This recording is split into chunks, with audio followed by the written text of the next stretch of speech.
हाँ नमस्कार दोस्तों, मैं हूँ जितेंद्र साहू और आप सब मेरे साथ पढ़ रहे हैं अनिवार्य हिंदी कक्षा 12वीं आरबीएससी के पाठ्यक्रम में संवाद सेतु पुस्तक का तीसरा प्रकरण साक्षात्कार।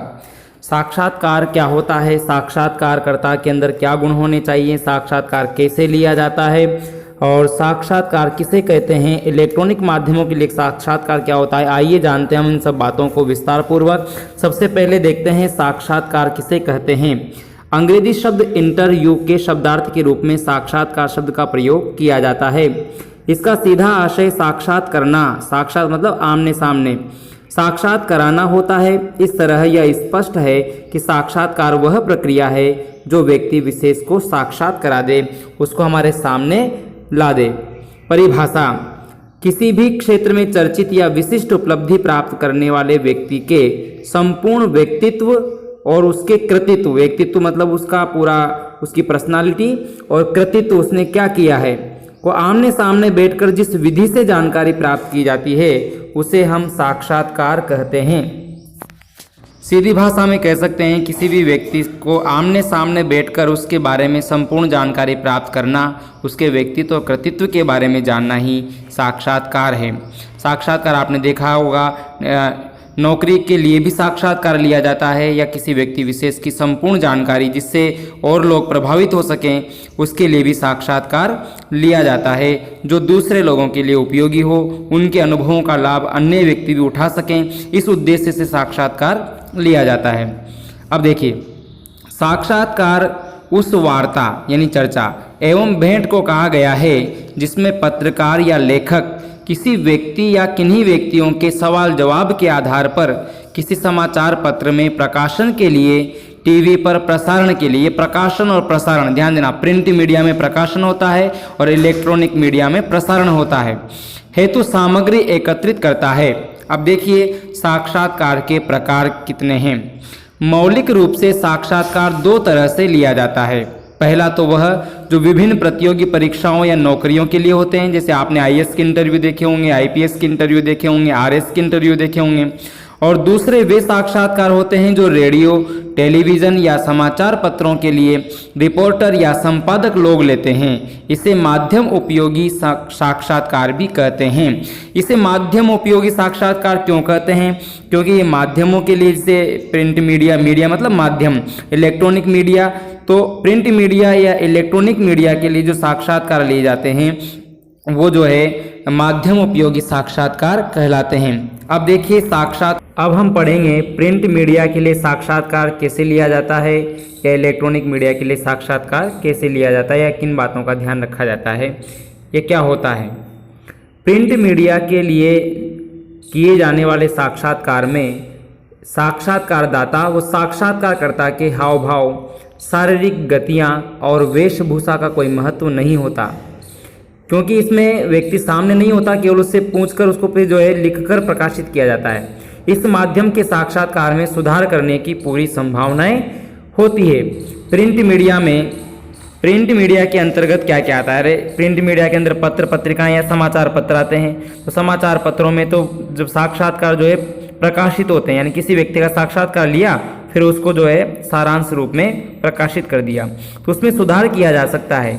उसमें व्यक्ति सामने नहीं होता, इसलिए वेशभूषा का भी ध्यान नहीं रखा जाता और हाव भावों का भी ध्यान नहीं रखा जाता, शारीरिक गतियों का भी ध्यान नहीं रखा जाता।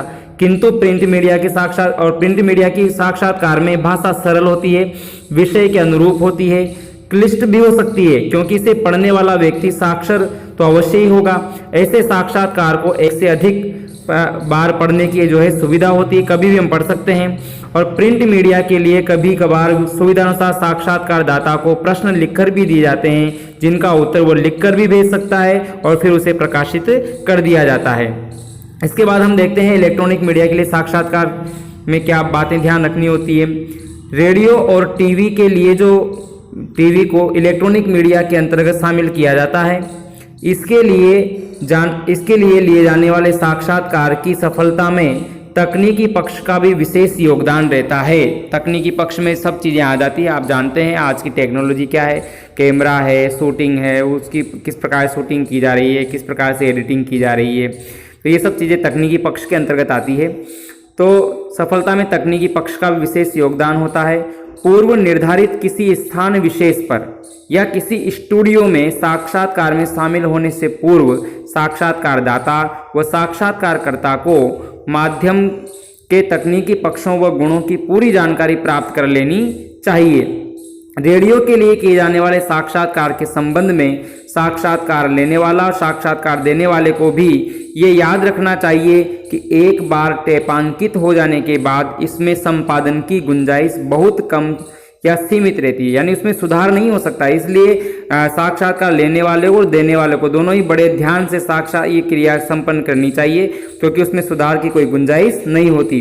कहने का आशय यह है कि रेडियो साक्षात्कार में शामिल व्यक्तियों की बातचीत श्रोता सीधे सुनता है, इसलिए उसमें सुधार की संभावना नहीं होती। आगे देखिए, टीवी के लिए आयोजित किए साक्षात्कार में भी सावधानी की जरूरत होती है, क्योंकि यह श्रव्य दृश्य माध्यम होने के कारण साक्षात्कार में अतिरिक्त ध्यान देने की आवश्यकता होती है। हालांकि आजकल ऐसे सॉफ्टवेयर आ चुके हैं जो आसानी से इंटरव्यू को संपादित कर सकते हैं, यानी उसमें त्रुटियों को सुधार सकते हैं और उसमें रही खामियों को भी दूर कर देते हैं। इलेक्ट्रॉनिक माध्यमों के लिए आयोजित होने वाले साक्षात्कार की भाषा सरल होना आवश्यक है, क्योंकि इलेक्ट्रॉनिक माध्यमों का उपयोग साक्षर एवं निरक्षर दोनों तरह के व्यक्ति करते हैं। मैंने कहा था कि समाचार में भाषा क्लिष्ट हो सकती है, लेकिन इलेक्ट्रॉनिक माध्यमों में तो केवल सरल ही होनी चाहिए, क्योंकि इलेक्ट्रॉनिक माध्यम को सुनने वाले साक्षर भी हो सकते हैं, निरक्षर भी हो सकते हैं। इलेक्ट्रॉनिक माध्यमों में प्रसारित होने वाले साक्षात्कार को पुनः सुनने की सुविधा नहीं होती। उसके प्रश्नों एवं उत्तरों का आकार छोटा, सीधा एवं सरल भाषा में होना चाहिए, ताकि सुनने वालों को तुरंत बात आसानी से समझ में आ जाए। साक्षात्कारकर्ता को इस बात का ध्यान रखना चाहिए कि कोई भी प्रश्न बहुत लंबा नहीं होना चाहिए, अस्पष्ट नहीं होना चाहिए या विषय से अलग न हो, क्योंकि सीमा का भी ध्यान रखना अति आवश्यक है। समय सीमा का ध्यान रखना बहुत आवश्यक है, और खास तौर पर प्रिंट मीडिया, इलेक्ट्रॉनिक मीडिया में समय की महत्वपूर्ण भूमिका होती। एक एक मिनट भी उनके लिए बहुत कीमती होता है। अब देखते हैं साक्षात्कार का इतिहास क्या रहा है। संवाद को प्राचीन संस्कृत ग्रंथों में साक्षात्कार का प्राचीन रूप माना जाता है। पहले भी संवाद आपने देखा होगा, शास्त्रार्थ होता था, सुना होगा आपने, याज्ञवल्क्य और गार्गी के बीच साक्षात्कार हुआ, संवाद हुआ था, तो ये शास्त्रार्थ होते थे।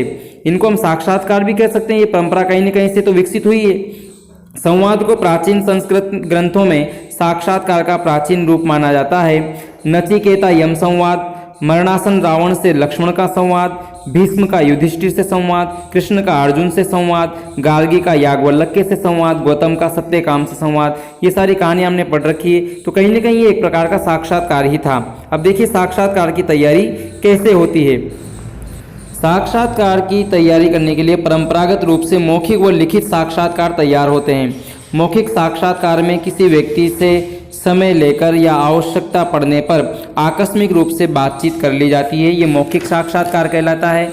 और लिखित साक्षात्कार की यदि मैं बात करूं तो लिखित पहले तो पत्र द्वारा प्रश्न भेजकर साक्षात्कार लिया जाता है, और अब दूरसंचार माध्यमों के लिए तीव्र विकास के साथ ही ईमेल या सोशल साइट्स के माध्यम से भी ये लिखित साक्षात्कार होने लगा है। इसके बाद हम देखें कि साक्षात्कार लेने के लिए यदि समय हो तो संबंधित व्यक्ति से पहले ही बात करके दिन, समय और स्थान को जो है निश्चित कर लेना चाहिए। इससे इंटरव्यू देने वाले को भी सुविधा रहती है और लेने वाले को भी सुविधा रहती है। और जो महत्वपूर्ण बातें हैं इसकी वो इस प्रकार से हैं कि साक्षात्कार लेने वाले की नम्रता, लेखन शक्ति, जिज्ञासा, बोलने की शक्ति, भाषा पर अधिकार, मतलब ये है कि साक्षात्कार लेने वाले में क्या क्या गुण होने चाहिए, उन गुणों की मैं बात कर रहा हूँ कि साक्षात्कार लेने वाले के पास नम्रता, विनम्रता होनी चाहिए, लेखन शक्ति होनी चाहिए, जिज्ञासा मतलब जानने की इच्छा, जितनी जिज्ञासु व्यक्ति होगा उतना ही अच्छा साक्षात्कार ले पाएगा ना। बोलने की शक्ति होनी, वाचन कुशलता होनी चाहिए, भाषा पर अधिकार होना चाहिए, तटस्थता, निष्पक्षता होनी चाहिए, बात में से बात निकालने की कला होनी चाहिए, पात्र को सुनने का धैर्य होना चाहिए। तभी तो हम जो है जब जितना धैर्य से सुनेंगे उतनी ही बात में से बात निकालने की कला हमारे अंदर आएगी। मनोविज्ञान, बदलती परिस्थितियों के अनुसार बातचीत को मोड़ देने की कला होनी चाहिए, व्यवहार कुशलता होनी चाहिए, आदि गुण एक अच्छे साक्षात्कार को तैयार करने में सहायक हो सकते हैं। तो ये किस प्रश्न का उत्तर होगा? ये बहुत ही महत्वपूर्ण प्रश्न है कि अच्छे साक्षात्कार लेने की कला क्या होती है, या साक्षात्कार लेने वाले के अंदर कौन कौन से गुण होने चाहिए। इस प्रश्न का ये बहुत ही शानदार, सबसे महत्वपूर्ण इस पाठ का जो है इस प्रकरण का टॉपिक है। आगे देखते हैं। साक्षात्कार या टीवी के लिए, अखबार या टीवी के लिए साक्षात्कार के दौरान सामने वाले के सम्मान की रक्षा होनी चाहिए। अभिव्यक्ति को महत्व मिलना बेहद ज़रूरी है, चाहे वो किसी भी हैसियत का क्यों न हो। उसके व्यक्तित्व, उसके परिधान यानी वस्त्र, भाषा की कमजोरी, शिक्षा की कमी, गरीबी के कारण उसकी उपेक्षा नहीं की जा सकती।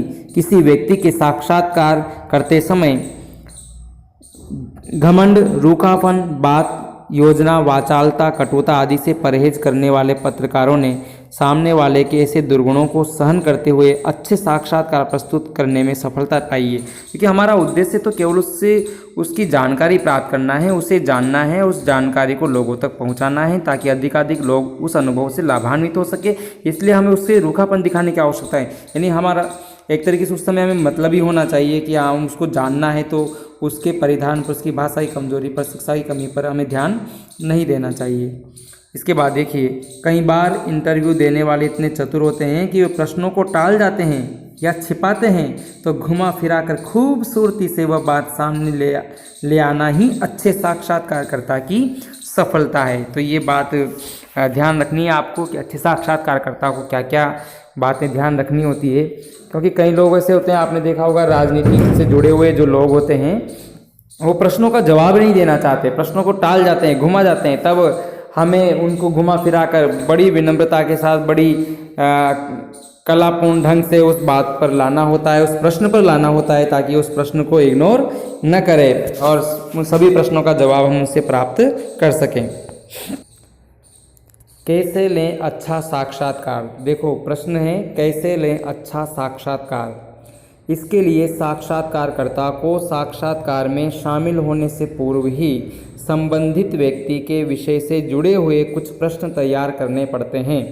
लेकिन पूरा साक्षात्कार बनी बनाई प्रश्नावली पर ही आधारित होने से नीरस हो जाएगा। वो प्रश्न तो केवल आधार होने चाहिए जो हमने पहले से लिखे हैं, क्योंकि वो तो आधार ज़रूरी है, इससे हमें जो है अवसर मिल जाता है बोलने का। इसलिए यह आवश्यक है कि साक्षात्कारकर्ता अपनी बौद्धिक क्षमता का और अपनी प्रत्युत्पन्न मति का भरपूर उपयोग करे। प्रत्युत्पन्न मति क्या होती है? तुरंत उत्तर देने की या तुरंत प्रश्न करने की जो बुद्धि है, उसे हम प्रत्युत्पन्न मति कहते हैं। तो अपनी प्रत्युत्पन्न मति के द्वारा साक्षात्कार के दौरान ही कुछ तात्कालिक सवाल भी पूछ ले। ये सवाल दिए गए जवाबों में से ही निकल आते हैं। इन्हीं प्रश्नों के द्वारा पाठक, श्रोता, दर्शक पूरी रुचि के साथ साक्षात्कार पढ़ता है, सुनता है या देखता है। तो साक्षात्कार क्या होता है, प्रिंट मीडिया के लिए साक्षात्कार कैसे लिया जाता है, इलेक्ट्रॉनिक मीडिया का साक्षात्कार क्या होता है, ये सारी बातें मैंने आपको समझाई। आशा करता हूँ कि आपको पढ़कर अच्छा लगा होगा। चैनल यदि आपने सब्सक्राइब नहीं किया है तो ज़रूर करें। आज के लिए इस वीडियो के लिए इतना ही। धन्यवाद।